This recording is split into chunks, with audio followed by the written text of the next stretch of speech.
አርሰናሎች የእንግሊዝ ፕሪምየር ሊግ ዋንጫን ማሸነፋቸውን ካረጋገጡ በኋላ የምስሉ ላይ የምትመለከቱት ሰው የጓደኛው መቃብር ስፍራ በማቅናት ፕሪምየር ሊጉን ከ22 ዓመት በኋላ ማሸነፋችንን አረጋገጥን ብሎ ለጓደኛው እንዲህ ባለ መልኩ ሲነግረው ነበር። እንደዚሁም ቻምፒዮንስ ሊግም ለፍጻሜ ደርሰናል ብሎ ለጓደኛው እየነገረው ነበር። ታዲያ ይህም ቪዲዮ እግር ኳስ ምን እንደሆነ ለማይገባው ሰው ላኩለት። እኔ በጣም ያሳዘነኝ ቪዲዮ ነው። እስከ መጨረሻው ተመልከቱት።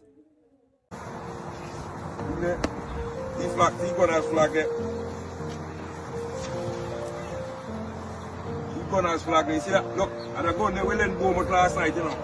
Let them that thing the last night and then shoot Man City down with it. Shoot Man City down and we take the league, title off it.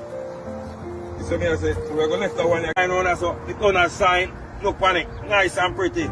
The Gunners, we say, rub him down nice there. Rub down the Gunners. One more Premier League in our basket again.